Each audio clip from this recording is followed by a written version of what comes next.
Hello, welcome to the CINEMA SNOBS VR CAST, and I am Jimmie. And I'm Jay Gonzalez. Are you really? I thought you were green. What the hell did you do to yourself? I changed up for the episode today. So you just wanted a little change? Yes. Okay, what do you got going on here? You got a red ensemble with a red mohawk and red eyebrows, I noticed. Wait, they are really? Yes. I don't know. This takes after Travis Bickle. I was going for Jeff Costello to mirror like Samurai, but he didn't have his fedora or his coat, and yeah. All right. Well, very cool. As you see here, we're doing our show on the Bigscreen app, and of course, when you watch films with us, you could be anyone you want to be and change your avatar, hair, shirt, whatever you want to do. Me, I'm just me in my black shirt. So anyway, again, welcome to the cast. This is episode 3, titled France, and it's our September issue. And our assignments this month were to watch Holy Motors from Leos Carax and also Les Samurai from Jean-Pierre Melville, which Jake chose for me. So before we get into the films, let's talk a little bit about what we watched for the month and just overall, what was your month in cinema like? So Jake, start off. What did you watch this month that really hit you and you want to talk about? So this month, which was August, right? Or past yeah. month, Okay, yeah. sorry. I started off checking out films from the different countries and stuff. So my most notable film I watched this month was Werckmeister's Harmonies by Belatar from Hungary, which was a great film. Bellatar, yeah. Very, very experimental and composed of like super long takes. The opening shot's 10 minutes. Unforgettable film, personally. One of the best films I've seen ever. And I kicked it off with that. I also seen other films, one from the Netherlands called The Vanishing, which is a great film. Very disturbing ending. That's timeless. That would work for anyone personally. Scare them. I also seen Amelie from France, which is a great film. And then I got into a little Mikhail Haneke. I got addicted to his films towards the end of the month. Two of the most notable ones I've watched this month were Amour and The Piano Teacher, which blew me away. The Piano Teacher, really great film. Yeah. I haven't seen that also, one. I rewatched. Sorry. Yeah. What were you gonna say? No. I was gonna say that Piano Teacher is something I've had on my list for a while and just never got around to it. But I'm glad you saw Amour. And overall, what did you think before we get into the next one? What did you think of Amour? Amour? Just devastating. Depressing. I thought it was very similar to Gaspar Noé's Vortex, which he had to have been inspired by Amour. But usually Haneke's like super violent. Amour is disturbing, but I wouldn't call it violent. It's kind of surreal in areas, but more than anything, it's just like drenched in realism, and it's not the happiest film. Yeah. But what I was gonna say is I rewatched Memento by Nolan, which is his best film, I believe. And it's been 3 years since I watched it, so wow, even over Inception, huh? Was it ever under Inception, or was it always better Inception to you? No, it was always my favorite. And I hate to sound like a normie, but like The Dark Knight's also one of his greatest. Like, it is good. I can't hold it back. Like, it's freaking amazing. Yeah. Nice. Memento. I know it's a horrible joke, but I can't remember the last time I watched Memento. It's been like 3 years. So. Nice. Yeah, I mean, I haven't seen. Well, actually, we did watch that. I think your brother or my other son Vinny watched that movie and he really liked it. Really? Yeah, and then he well, not with me, but I saw he was watching it, and yeah, that was a while ago. He really liked it. Yeah, so that's I'm glad that you guys saw that movie. For me, let's see. Let me go in my letterbox because I didn't actually watch a lot in August, but I don't know if there's anything that really stood out. Let's see. Well, besides the movies that we're going to discuss, something that was cool for me was Hardcore. George C. Scott, the 1979 shot in mostly in the San Francisco, LA area, and definitely inspired the movie 8mm was inspired by. And Oh, really? as far as a father looking for his daughter who ran away to Hollywood to get into the porn industry, or he later finds that out. And it's a pretty devastating film. And I kind of went down that rabbit hole after. Where'd you go? Yeah. Were you jumping around over here? That was an accident. After watching Maxine and hearing a lot of stuff that Ty West talked about and brought up a lot of the movies that inspired Maxine, and that was from that, he wanted to kind of copy that era of the dirty, sleazy Hollywood, Angel and all those films, and Hardcore is one of them. And so, yeah, I wanted to see that one. And it was really, for me, it was always kind of hard to track that one down. And I finally saw that it was on Tubi, and I don't really like to watch Tubi too much with the breaks, with the commercial breaks. But if that's the only way to get it, pieces on there. Yeah, there's great stuff on there. And I was, I just rather not. If I don't have to, I'd rent it instead of that. Yeah. But it was fine. It was the only way I can catch it. So, and then another film was Kim's Video. Are you familiar with Kim's Video? It's historic, and maybe I don't know if you ever heard of it, but no. Kim's Video was like the cinephile headquarters for VHS in New York City. And that was like the Mecca. And, they were talking about how like the Coen brothers used to go there on a regular basis, like just all the directors, obviously the New York people, whoever's in New York, it's just where you went. You would see, Aronofsky pop in just to go pick some movies. And, and so like a lot of the clerks that work there would tell stories about what went on over there and, in its era. But the really, really interesting story about this documentary is that I didn't know this, and I didn't know anything about it, which was really cool. I didn't even think it was going to be about anything more than just like the history of the store. But they, when Kim's Video shut down, I forgot what it was, 2000s or whatever, maybe early 2000s,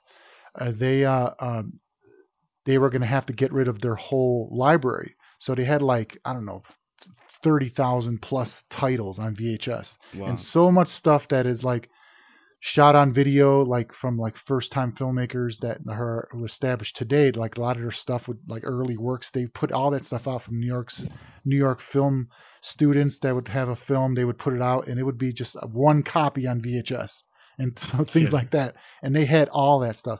Anyway, so when they were about to get rid of their stock, there was a place in Italy of all places, outside of Sicily, that said that they would house and take care of all their library, and for like a good deal. Like if you send all your stuff to us, we will put it in a safe environment and preserve it for you historically. And they were going to pay for everything. So like instead of selling it to an American company, they agreed with this Italian company to do the deal with them. Yeah, Italy knows about preservation. Right. So that's what they thought, right? So they sent everything there, and it was under their, Kim, who the owner was into other businesses, kind of just forgot about it, but assumed it was under protection and taken care of. But there was some people who were curious, like, where is this collection? And so this one guy was doing a documentary in the early stages and went to Italy to find where the tapes were, and nobody in this town like seemed to know anything about it. And then when they finally did track it down, it was in a warehouse that was like leaking water, and it was like ruining a lot of the films.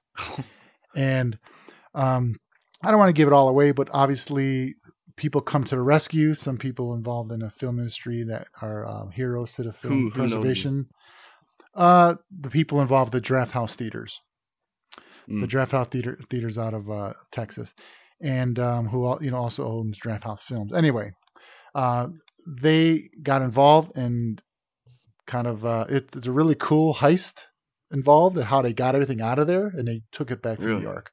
And so now it is currently back in New York, and the shop is open, more of like a membership thing, and it's like the coolest thing that it's back, and it's back in New York. And most of the titles, some of them, of course, were damaged, lost forever, things like that, sadly. But anyway, I'm going on and on about it, but I really, really love this documentary, and that was recently doing festivals, but it got on the Canopy app, and that's the only release. I believe you Oh can see yeah. it right now. It's on Canopy, so if you can check that out. And I don't want to go too much in, but we did see more. We went to Los Angeles last month, and we went to the Severin Super Mhm. Shock Film Festival, which they do every year. And Jake and I, since we do work for Severin as far as maintaining their booth and selling their discs at various horror conventions and events in Las Vegas. I guess you could say we're Mm. the local Severin reps. We were there to support and got a chance to go into the Severin cellar and took a photo. Oh yeah. Um, and also met some of the people, and it was just really cool to be a part of that. And we watched 3 films, and one of them was the mighty. I'm looking it up here because it Super was a Vixens yeah, Super Vixens, but I wasn't also good. But Super Vixens, which was a Russ Meyer film that, and the Mask of Satan. and the Mask of Satan, and also was the third movie that we saw. We didn't see a third one. Oh, that's right. We didn't see the third one because we Yeah. left. Yeah, it was weird. It was a long Yeah. day, right? But they showed. I told you what it was. It's evading. I don't know how to pronounce it, but it's like delicatessen or whatever. Oh, delicatessen. Yeah. Yes. And we didn't get, so obviously these are films that Severin will be putting out.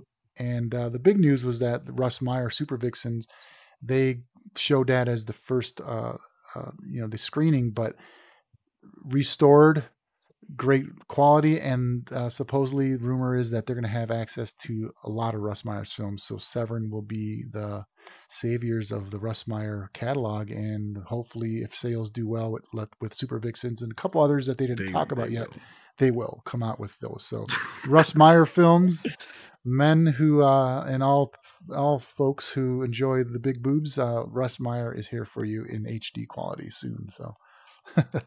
So that was a trip. Anything that you want to mention about the Severin Film Festival? How about that short we saw?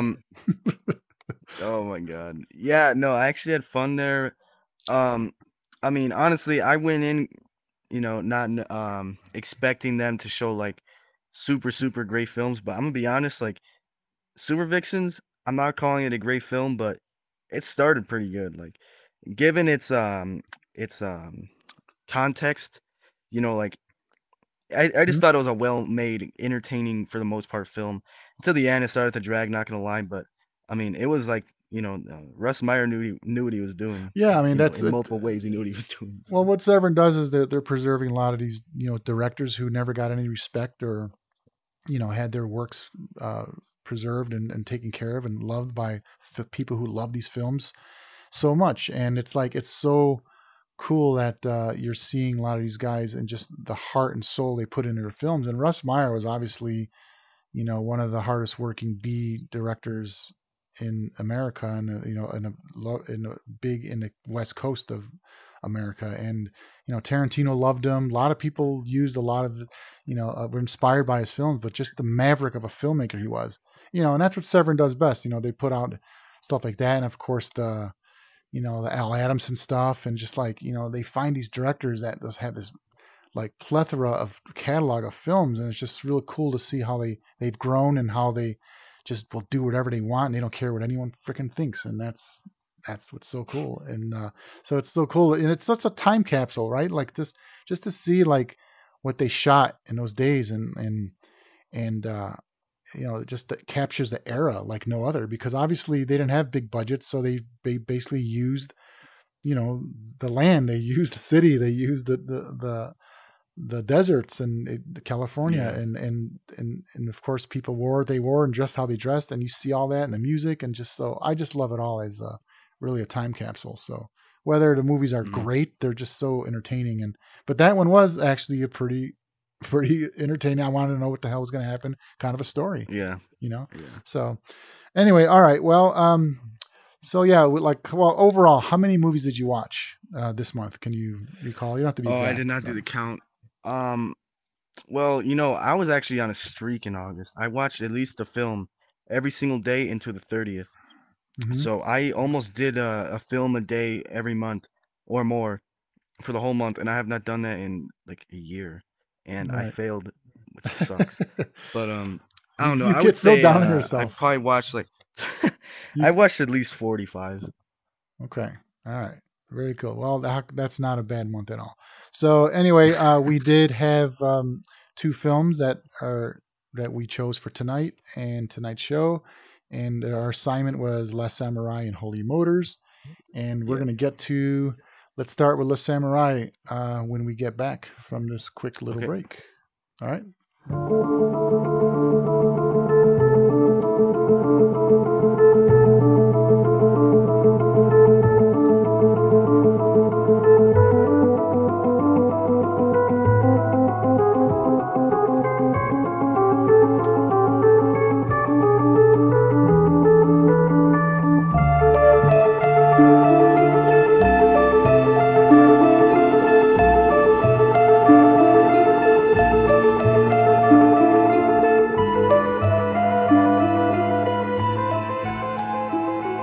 All right, welcome back to the Cinema Snobs VR cast, and we're going to start this with a movie that Jake chose for me, which was Jean-Pierre Melville's Les Samurai. So, Jake, start off and tell me why you wanted me to see this, and what was it about that you really loved about this film, and then I'll go into what I thought.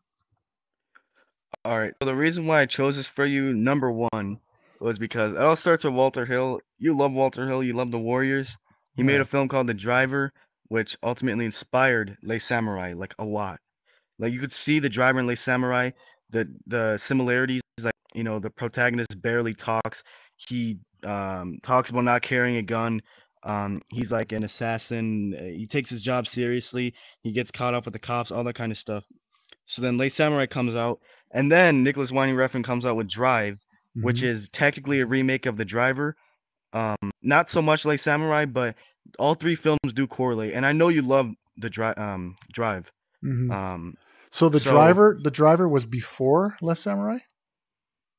No, sorry. I mixed that up. Les Samurai was first, then it inspired The Driver. Oh, inspired The Driver. Yeah. Okay. Did I say the other way? I believe so. I don't know. Sorry. It's no, okay. No. So yeah, Les Samurai came out first. Because that's 67, right? It was 67. Yeah. Yeah. This Driver's like mid 70s.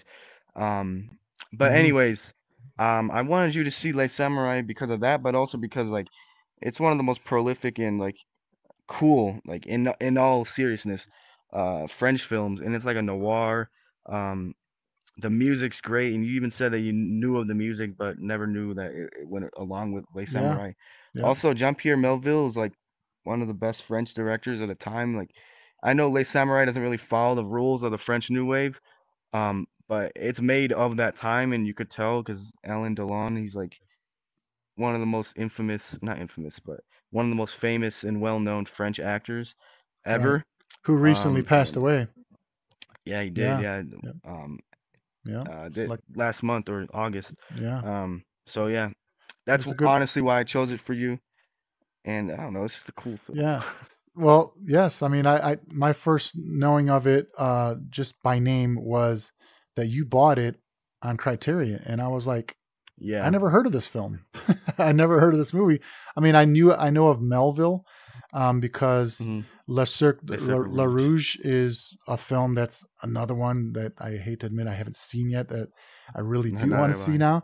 And I've always wanted to see that one, but I knew that was like the one to see of Melville. And so I didn't know much about Les Samurai, but like I said, I didn't know that music. And again, I love it when I like watch a film and I'm like, I know this music from somewhere, because a lot of times I'm catching the music before even knowing what film it's from. Oh yeah. So, but as far as I don't have that problem. I mean, I you're right. The style, to me, it felt very Giallo, like just the way, like 60s Giallo, like I mean, obviously not just because it's, the way he dressed and stuff with the raincoat and the hat and the gloves. That's basically like a style of European in the 60s and 70s, like every man wore a suit with a raincoat and a hat, I mean, it is like a sneaky kind of film. So yeah. So like, but I mean, I love the way it was shot. It was shot like a Giallo to me, and mystery wise too, and detective work and all that. But overall, like the theme of it, like I wondered, like, why is it called a samurai? And it opens up with a quote, which was, and I have it here. Let me pull this up. I wish I could pull up on a screen, but I'm not able to. But it opens up a quote which gives a lot of context to what the story actually is, and it's there is no greater solitude than that of the samurai, unless it is that of a tiger in the jungle. And it's it's basically like a samurai story of solitude, like just being in a world of calm and peace, being and just like a professional, and just like knowing your task, and just being a quiet warrior, and but except he's very unsubtle about his murder. But like the last thing is but he's in the city of Paris, which is a jungle. This was the big city, and he is a tiger in that jungle. So I mean, so that really sets the tone of like, it's just, he's gonna take care of his job and be perfection all the way through. So and of course too. Yeah, right. And of that's course where it comes from. Yeah. But what movie really made me think more, and this is older, I mean, most recent actually, but is Fincher's The Killer. The Killer, yeah. The Killer by Fincher, like Fast. The Killer is like much more like slow. I mean, Les Samurai is kind of slow, but The Killer is like, that film really takes its time. Not that that's a flaw, but like, it still has that whole like feel of like, this guy's not screwing around. Like, he's a pro. I just thought of it more like his precision, fix and stuff. His like, the opening scene, especially of The Killer, like his precision, his calmness, and like his like ritual. Right. Like Le Samurai, didn't have to do that, but I think that The Killer took a lot from this film. If you ask me, I think it took a lot from this film. And of course, Drive, the silent warrior, just the cool, good-looking guy, and just, I don't want to spoil it, but too much. But the ending had so much also connection to the theme of a samurai, which is sacrifice. You remember how it ended? Yeah. Remember like what he sacrificed? Yeah, I mean, like go see this film. Anyone who hasn't, I would assume most cinephiles haven't or have seen the film, but fans of like any kind of French cinema or European cinema in general, and also of Drive and of The Killer, all the movies we mentioned, this is like the origin of it, and just super cool. Yeah, and just perfect movie. I'm so glad that you picked it. What would you rate it? So my rating, I believe, was 4 stars. That's good. Did I say no? What that makes me hold on.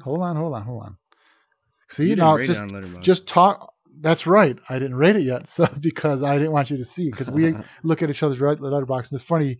You're like, Dad, I seen you put it up there, but you didn't rate it yet. I'm like, yeah, because you have to wait. So I could just update that now. But yes, 4 stars. Definitely 4 stars. I say 4.5. Cool. Yeah. Obviously, you I've always something tells me that like Samurai was like that same tone, but it was a horror film. Say it again. You got cut off there. Which was it? If Les Samurai had the same tone but was a horror film, then you would give it 4.5. Honestly, I could tell you why it wasn't more than a 4.5 or 4 for me. It's just because it was super, super subtle with its clues and with its information that I missed a lot. And talking about like the cop subplots, huh?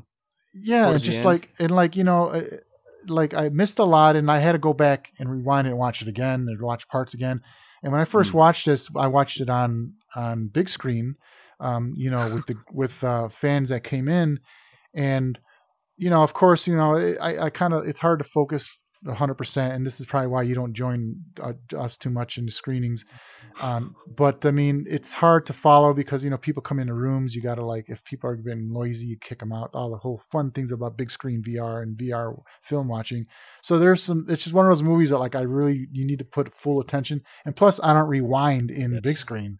I don't rewind it. So I basically had to rewatch it again, and then I was like, so.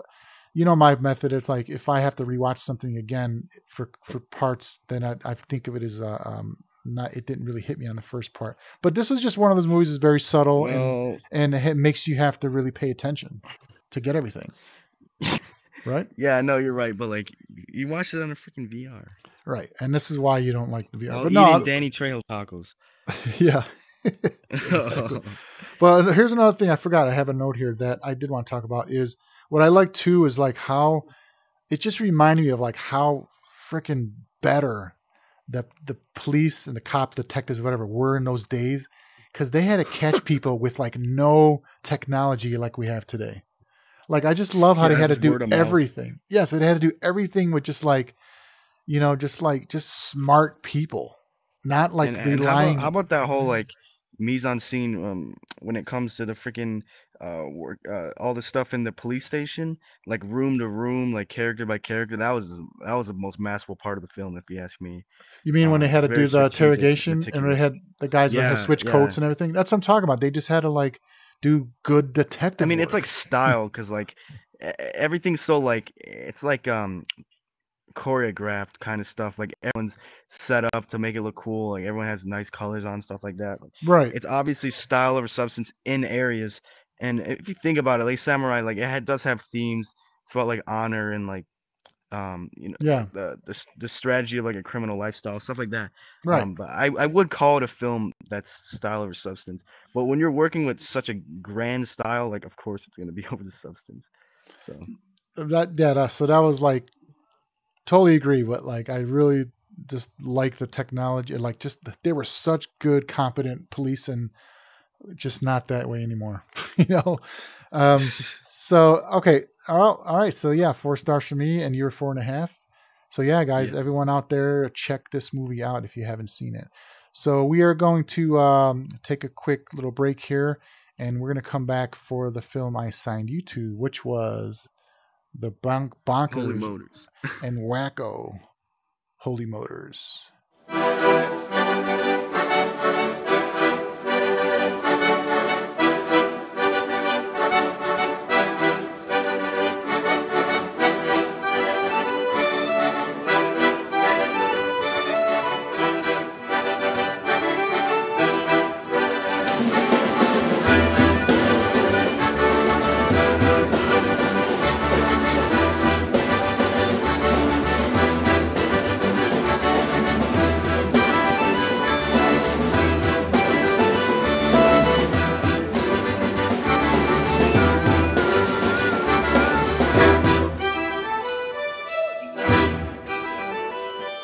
Okay, welcome back to the Cinema Snobs VR cast, and we're going to talk about the movie that I chose for Jake, which was Leos Carax's Holy Motors. And holy shit, right? What did you think, Jake? Yeah, so first off, what did you think? Oh, what year is this? 2012? 2012, 2013? It's around there. But I saw this in a theater, and I only saw it one time. So, and it really like just, I knew this was a piece of art, right? It was just like pure art, and I had to buy it right away. And I bought it, but I just never watched it again. And I actually put some of his other films on my like want list at the time when I was like renting a lot of films through Netflix, when you used to get the DVDs in the mail. And I had a whole list of his films, and I just never got around to them. Polar X was one that Leos Carax did. That was he did other ones, but freaking did Denis Levant. Yes. Oh yeah. That was his muse. He used him on everything. He was great, and he was super young in some of his earlier works too. But so this, I'd never heard of this director, but after seeing this movie, it was one of those movies I instantly had to go and like find out what else he did, and I just never got around to it. So, and I never watched it again either. It's like, just so much to watch. So much, it was always on my list and to-dos, and so that's why it was kind of my reason, because we picked France as our theme, and it was kind of my reason to rewatch it again. And I also know you're a fan of surrealism and Fellini and weird films. So this was one that I thought right away when we talked France that you have to see. So yeah, what did you think? Well, first of all, I thought immediately, I know Leos Carax, comes way before Yorgos Lanthimos, but like Mm-hmm. Lanthimos has taken a lot from him. Mm, Um, I just possibly, yeah. instantly found that it's like Jodorowsky mixed in with Lanthimos. It's like Lanthimos is like his even his music, the fact that it's so like it's aware of how weird it is, but it's not gonna like elevate the music to prove that. And then Jodorowsky in terms of like just how crazy it is Right. and symbolic in ways maybe. Is Holy Motor like a super meaningful film? Probably not, but I mean it's like super entertaining and weird and creative above all. It's a very Yeah. unique film. It's not a film that wants to be an homage of any sort. Like it's just it stands on its own. And to go along with that, I mean Denis Lavant, like amazing performance. I liked him a lot in Beau Travail, which is another great French film. But Oh, is here, it I mean, he plays older? like Older or Dennis just a or little bit, just a little okay? bit younger. Like actually, I'd say like No, I mean him. 15 years younger. Him as a person. He was younger in this film you're Yeah, yeah, thinking of. yeah. Okay. Okay. Um, yeah, Holy Motors, he was great in that. Like he played so many different characters. He was convincing as every character too. I mean, he's in some wild situations, Yeah. and he just seems like he's just there. Like, um, I really bought his performance every second. Um, Yeah. and Holy Motors, like it has a plot, but it kind of just moves around. It just does a lot of wild things. Very memorable, like the accordion scene in the church, and Yeah. um, when he's in the cemetery and they're playing the Godzilla music. That was great. Right. Right. Right. That's funny. I actually forgot that they used that, and I thought they were going to go into the beat to the hip hop version of that movie or that song, Yeah, right? That's because, yeah, but yeah, that's what a crazy choice to use the Godzilla theme. But yeah, standout scene for me, just because you mentioned it, I don't want to forget this, was the accordion scene. I love that scene, and really. that I like the song stop too. motion scene. It's like it Yeah. was just it was the Oh, you mean first the? proof of You mean the okay, yeah, not stop motion, the motion capture. motion Sorry. capture? Right. Um, yeah. That was the first scene in the film where like, okay, yeah, this is gonna get weird and it's not gonna have an explanation for anything. Right. So yeah. No, that's exactly right. Like it didn't. Number one, there's no need to try to explain this movie. I Yeah, I did mean, I did look up a couple videos, and there's not much out there on YouTube, but there is some, like, theory videos, and they all kind of like said the same, the things I did find, and that there is, it's like, it's really one of those, it's up for interpretation films. Um, the yeah, but theme, is it even worth interpreting it? Like, well, that's the thing. I mean, I mean, that's what real it art is. is. Everything is, but Well, yeah, that's yeah, I mean, why I Holy find, Motors. I say yes, because I mean, Leos Carax is trying to say something, and No, no, I know. he's I'm not saying he and isn't. I'm so just there's saying like definitely Holy Motors is some Holy Motors. depth into what it all means, and Yeah, I think it's, for me, if I would have to say, it's about life, it's about experience. Why, that's the whole question. But he will not talk about this. I did watch him talk. really. They were on it was a Cannes Film Festival, and they did an interview with them, and he would not say nothing. Like, he's just super cool, smoking cigarettes, and just like, you figure it Yeah, out, like one of those guys, you figure it out. And film is not supposed to be explained and blah blah blah, like, and the questions people are asking, like, you really think he's going to answer that? It was just like, what does yeah. it mean, and what did this mean? And like, directors, many of them just don't talk about things like that. He's I a mean, if I had to throw a true word, auteur. yeah. No, Hmm. this is the first film of his I've seen, which I've heard a lot of his other films, heard about them. But if I had to throw one word out there to attach to this film, I call it a film about identity, obviously. But like, what is it trying to say about identity? Like, the dude's juggling like a bunch of different personas, Hmm. um, from a freaking dude that bites fingers off in cemeteries and gets butt naked with Eva Mendes in a freaking um, cave, and Yes. then like 10 minutes later he's I don't know what was it. He got bald and freaking stabbed some guy in the neck. Like, okay, yeah, Yes. I mean, it's interesting just, film. this is probably just like the most bonkers, absurd, funny, surreal movie. And Oh it's yeah, just, it was so cool at the time. It was, I believe it was 2012, that, like, when it came out, it was like, it's just so cool that somebody is still bringing this European absurdity kind of Yeah, and surreal it's films modern to too. life, modern wise, and Mm.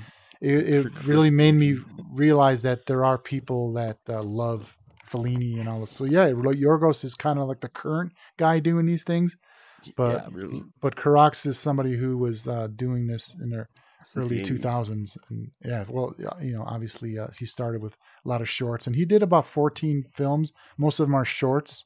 Um, but he does have some that are definitely must-watch full-length He features did that a I want to get one with to. Adam Driver recently. Right, right. I think that was a short though. And then he's got another one No, coming that was out a feature. that just played. Is it okay? But he's Yeah. got one that just played at the Cannes Film Festival. But it's like a Oh, 40-minute really? movie. It's not even maybe Hey, that's feature 35 or length. something. Yeah, yeah. It's just under feature length. And I watched the trailer of that one, and that he's kind of it looks very similar to Holy Motors. So there's Interesting. definitely more to go and look for this guy, his work. But I have a question. So, what was your Yeah. favorite character? Let's just say let's call it. What was your favorite assignment he had? Favorite assignment. Am I allowed to spoil? Yeah, yeah. I Okay. mean, that does like what do you Okay. spoil I'm the gonna just story? be honest. I started laughing. I started laughing so hard when he came home to his chimpanzee family. But also, I don't know. I mean, when he was in the cemetery, Yeah, that freaking costume was crazy. That the character was Green funny. Vagrant. And he'd be like Yeah. speaking like just freaking, I don't know. He was just saying like non-existent words at that Yeah. point. I don't even know if he was speaking a language. He was just mumbling. But my favorite character of his, I gotta be honest. Like I know he's not that unique, this guy, but like when he was bald, like and dressing up as that gangster guy, he Yeah. was just funny looking there. Like, and then he killed like his doppelganger, and that was cool. Right. Now the thing is, did you notice that? So the doppelganger is the one that survived it, right? Because he stabbed the guy first. Okay. No, Then right, he killed. don't go there. I don't. Didn't he stab the doppelganger first, and then the doppelganger stabbed him back? And they never Well, showed who no. got up. They never. They both. I They mean, both bled out, but they that's never actually showed who so got true. up. So you don't know which one got up. That's so you a can good point. I never even right. thought So of you that. can literally say like, which is the one that got up, and like it's so open ended. No, but remember afterwards, then he was like talking to that one girl, like, "Oh, it's been 20 years, so like it got to be him," you know. Yeah, it got to be. But I'm just saying, like, they really left it up But for that like is an which one interesting got up. point. That, if anything, means something in the film. It's that part. Yeah. Well, my favorite character, I mean, without a doubt, is the Green Vagrant. We'll call him like, and then just like Yeah. the best setting in the world that like is to have that in a cemetery. And I forgot the name of that cemetery in France, but that's like a famous cemetery. Like I think like Serge Gainsbourg is buried there, and I think even like really? Jim Morrison's buried there. Like it's just a famous Really? cemetery right in the Died middle in of Paris, right? Yes, and so I'm just guessing that just because it's a famous cemetery. It's kind of like the Hollywood Forever, where all the celebrities are there, and that's kind of like where a lot of people are. But anyway, that cemetery is very famous. I know. Eva Mendes having a photo shoot there, and just like what a crazy setting. And then like the photographer was like, so weird, right? Wasn't he what he's saying? Yeah. Like, and I know you make fun of your French friend Matt, so I thought of Matt my God. when he was saying that. So weird. He was speaking English. Yeah, he was English. He's an American photographer, which was funny too. And then he had an American model. But I love that imagery. Like that was the coolest shot of when he was laying down in her lap when she had like the Muslim robe over her. I know. I was thinking of that. I forgot what like, it was called, like a barack or something. Yeah, those things like. But like what I thought, like that's a pretty sacrilege shot right there. I know. I thought of that too. I was like, that's ballsy. And yeah, literally because he was exposing everything, ballsy and Dixie. You know what I'm talking about, right? Like, it's man, funny. The actor was like, he just gave it all. And Eva Mendes, I thought too, like maybe that's not her underneath the hood or cape, whatever it is. I wish I knew the name of it. I'm sorry. Man, that better be. She got freaking top billing on this. She better. Yeah, she only did that scene, but like I thought maybe that wasn't her. No, Yeah. that better be her if she wanted top billing. Like, I don't even know why freaking No, it was. Listen, let me finish. I was saying like she was. I thought maybe like she wouldn't be involved in being with a guy who had an erection in a shot. Like they might have switched her out, but then she took it off. She took the mask off, and it was her. Yeah. So Okay, yes, yeah, I'm that's like. true. In other words, I'm like, wow, she went all out for this film, and funny and funny that. And then they get Kylie Minogue, right? Who's a pop star. Did you? I don't know if you knew who that was, but the one who played the woman that committed suicide. The one singing? Yeah, singing. Oh yeah. That's I Kylie know. Minogue, who was like a very famous pop star in England. So Really? she did well. She did really good in this film, and I No, she watched did, yeah. that I was also. about to say like she should be above Mendes. And I watched a little bit her talking, and like, yeah, she was just a fan of his movies, and they met in a thing in Paris, and I guess he asked her to be in it, and she did it. He actually said that he wanted her to be in another film, and she couldn't do it. It fell through, but then when Holy Motors came about, he fulfilled his word by getting her. So, well, she's memorable in this. Really cool, really cool. So, yeah, all right. Well, what was your rating on this one then? I gotta go with the 4 here. Nice. Yeah. Mainly because like, I mean, it's a great film, really creative. Like, I'll never forget this film. But if it had more of like a out there kind of like symbolic meaning, then it would have easily got the 4.5. It had the masterful directing to get the 4.5, but if Leos Carax wants to go for a 4.5, he can do it. But I just didn't think this had the subject matter to get to that. But well, funny you said meaningful. It was like there. That's the thing. How much do you really want to know? Because if you do watch it over and over again, because this is only my second time watching it, and I definitely got more from it, and I could just tell if I did watch this more and more, there would be so much to strip down. So I disagree. I think it is meaningful, but it's how much you want to go and dig in to find that meaning. No, of course. I mean, I'm literally always willing to rewatch this film and love it more, and I'm not even doubting that. Like, maybe I will rewatch it and I'll have an epiphany or something. But as of now, 4. Yeah. Well, I agree as far as like I said, my theory's always been if you watch a film the first time and it doesn't get all that on the first time, it automatically is like a half-star deduction. Yeah. But this is one of those ones, and to me, it's a 4 as well. So this is what, for me, it would be more if it did it on the first try. So I think that's what you're pretty much saying. Is this the first time we're agreeing? On as far as our ratings being the same, possibly. Yeah. So very cool. Actually, I don't know. We going to anything else? Anything else you want to elaborate on? That ending with the cars. Oh yeah. That was I mean, it was a lot of weird parts in this film, but that's like, I don't know, that might be meaningful too. Yeah. Well, that was the cars were talking about how they're like, man don't need us much longer. The machinery, exactly. We're nothing anymore. Like, and it's funny because look at it now. Now it's electric cars, things like that. So I think they were kind of like, I don't know. So that was meaningful for the machinery and for technology. Perhaps that's from their point of view. That's what that all meant. I mean, it is taking place in a modern world. So. I love the imagery too and I remember first hearing about this movie, and that was the only thing that was revealed was a screenshot of the woman with that blue mask. And so when they said like surrealism from France, and they had that shot, I'm like, I got to see this movie. And that was the only picture I ever saw. She was in Eyes Without a Face too. So. Oh really? Oh, I didn't know that. That might have been I'm not calling that a nod, but like. That's cool.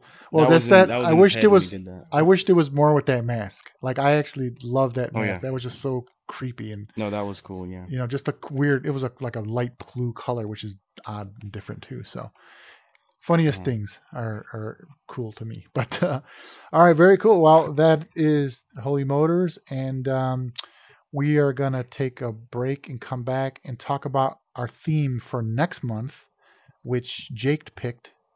And also talk about what we're doing here on the VR cast, and again, what we're going to do next month. So we'll be right back.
All right, so we're back, and now, Jake, we're going to talk about next month, being October, what our theme will be.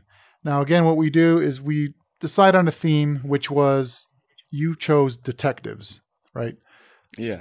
So detectives, and it's October, so I was like, okay, let's make it somewhat horror. So like detectives and horror at least. So that's what we chose to do. Yeah. So what was the film you chose for me? So what is a detective horror film that you wanted me to see? Well, for multiple reasons, since I've kind of heard you talk about it, and because of its relations to Long Legs, which came out recently, I know you're intrigued by that film's release.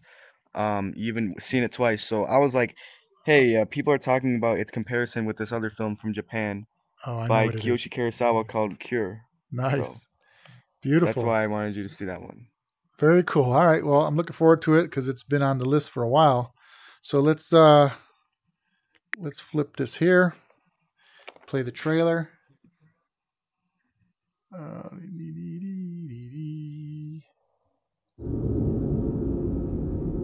Okay, are you seeing it? Yeah. Very cool. All right.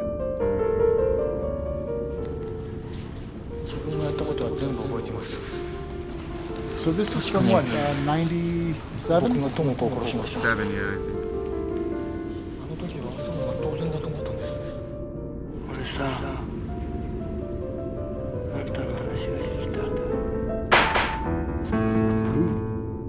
Hope there wasn't a spoiler.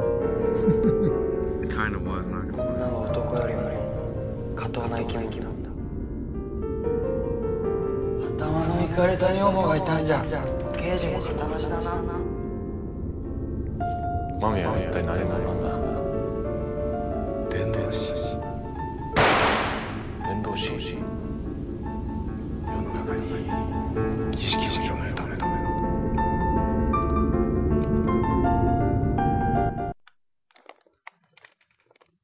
Is that it?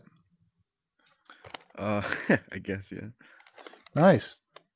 All right, very cool. Yeah, you're right. That's something that that we that's been coming up a lot because after we saw Long Legs, I didn't really look into too much about Long Legs until afterwards. I wanted to kind of not know too much, and then I kept hearing it was very inspired and similar to Cure. So it's been on the list for a while. I know it's on Criterion, right? So we're gonna have to get that and look forward to it. Well, people were comparing Long Legs to like Silence of the Lambs and Seven also, which are like the most popular detective horror thriller kind of films.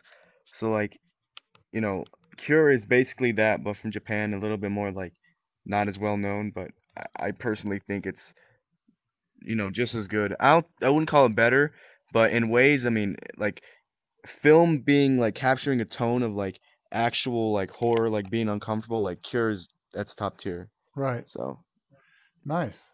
All right. Well, I'm gonna let me load up the trailer here for what I chose for you to watch. Okay. So, detectives and horror. I know you haven't seen this, and I know that you like this filmmaker. It's one of my favorites. So let's see if you can guess what it is. May I take a look? Polanski? All my earlier editions have the same protagonist. Yeah, Ninth Gate. I love this film. Supreme masterpiece was missing. Nine Gates is the kingdom of shadows. It's been a while since I've seen it, so I'm also looking forward to I want you to go to Europe. I want you to get it for me. You mean the devil won't show up?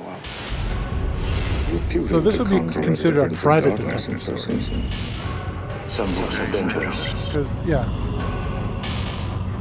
You don't know what you're getting yourself into, Mr. Corso. It's always like remaking. Get out before it's too late. I'm afraid it already is. True. I think he was a lot more of like Chinatown and Rosemary's Baby put together. To break the arrows of misfortune and fear neither ghost nor fire.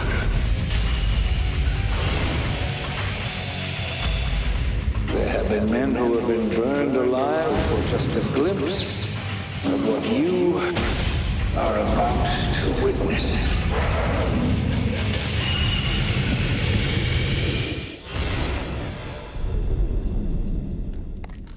Yeah, Ninth Gate, 1999. And weren't we just talking about how the 1999 was a good year for films? I said 1999 and 2001 was one of the best like few years in world cinema in the last couple decades, Yeah. a few decades. Yeah. Like just a lot of good. It was films, starting to come around the back for world, me because, seriously. yeah, I mean, I was starting to get more hopeful about cinema again, and then that was. I mean, actually, it got bad after that again, but like that was, Yeah. those were good years. Well, horror. A lot of people talk about horror in the 90s being like its worst period, but of course there's gems in there, so it's kind of hard to say. But well, yeah, horror. Right? yeah, another one I was gonna pull, but I think you've seen it already. Is Angel Heart? Have you seen Angel Heart? I watched it with you. Yeah. Did we? Okay, because I was like, I know that's another one that was a good horror detective story, No, that is a good private option, detective story. But I was like, I'm like, I think he's seen that one, and I don't know if you logged it on your letterbox, but yeah, then right away I was like Ninth Gate because that's on the Polanski film that you haven't seen. So I know you were starting to get into some Polanski. So this is actually a Angel return Heart's to one of form. the first things I ever watched on Letterboxd. Oh, okay, yeah. I guess Like I didn't. 3 years ago. Didn't really have to search. Like I said, it was on a list, and then I was like, wait a minute, he might have seen that one, but I know he didn't see Ninth Gate. So again, yeah, all right, cool. Well, that is going to be the October slate. So again, on Bigscreen, we show those films. So you will see Cure and The Ninth Gate in the month of October, along with a couple others. Every Saturday night we do the Cinema Snobs VR show, which is screening the movies for Bigscreen for all those followers and people who are Big Screenites. So join us there. And also, the other 2 weeks of October, of course, I really want to keep with the theme of horror. So been getting into a lot of witch stuff lately. So there's a lot of films that I haven't seen in the witch genre that we'll throw in there as well. I'm actually going to start getting into that now. Like, we're actually recording this in September, so probably start doing that from September all through October, and maybe some haunted house stuff as well. But all right, well, again, so Jake, wrapping up another month. Let's tell us again where we can reach you. I know you're on Letterboxd, and also talk about your Speaking on Flicks channel. Yeah, I mean, I'm saying this. It's like a 48-hour drought of not seeing a film almost, which is like terrible. Oh my gosh. And it's hurting. But yeah. I post. I post like almost every day on Letterboxd and make reviews on them, and I get passionate about writing and stuff. And when it comes to this YouTube thing, doing Speaking on Flicks, I post sometimes, but whenever I make a video, I try to make it as good and as like inspired as possible, even if it comes out as minimal. But anyways, that's where you can find me. Yeah. And that's at Speaking on Flicks, right? Or Speaking on Flicks. Yes. YouTube.com. Yes. And then Speaking on Flicks. Letterboxd, sorry, is my first name, Jake. My first and last name, Jake Gonzalez. Okay, cool. So the Speaking on Flicks is actually where you'll see this show, and this is episode 3. So you can go back and watch our first 2 shows, and we'll be here next month again for those October films, and we will see you then. So wrapping up another week. Take care.